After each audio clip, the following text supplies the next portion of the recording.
گرێ سپیش دەستێ داعشی هات دەرخستن و رییا ناوبەرا جزیرە و کۆبانی هاتڤەکردن لێ شەروانن ئۆدەیا ئۆپەراسیۆنên ڤۆلکانە فەرات و یەپەگێژی ناودە جەهدیگرە پێشکەتنێن خۆ بەردەوام دکن و ئارمانجا وان باژارۆکە عین عیسایە گرێ سپیە و داوی ناڤەندا داعشێ لوێ دەرەیە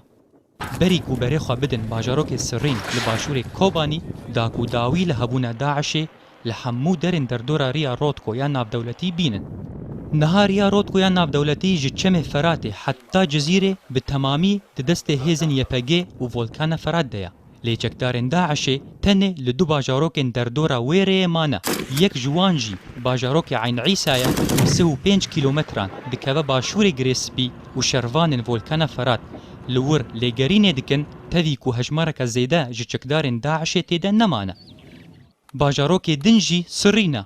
ku 3 kîlometran dûrî Kobanî ye û hêzên volkana Ferat çarrê û sayloyên wê kontrol kirine û niha berê xwe didin wî bajarokî her ku hêzên volkana Feratê pêş ve diçin tirsa Daişê li paytexta wê Reqqayê zêde dibe û li gorî çavkaniyên xwecihî di bajarê Reqqayê de tevgereka nenormal a çekdarên Daişê heye û ew rê xistin xendeqê li derdora paytexta xîlafeta xwe dikole bi kontrolkirina Girê Spî ne tenê cizîrê û Kobanî li Rojavayê Kurdistanê bi hevdû ve hatine girêdan lê neharê ji celewlaya başûrê Kurdistanê heta çemê Feratê li Rojavayê Kurdistanê hatiye vekirin û hêzên Kurdî wan navçeyan diparêzin û tenê Cerablus û E'zaz ku di destê Daişê de ne bûne rêgir ku Efrîn jî bi wê xeta Kurdistanî ve were girêdan û kî dizane dibe ku di pêşerojê de hêviya kalemêrekî Kobanî pêk were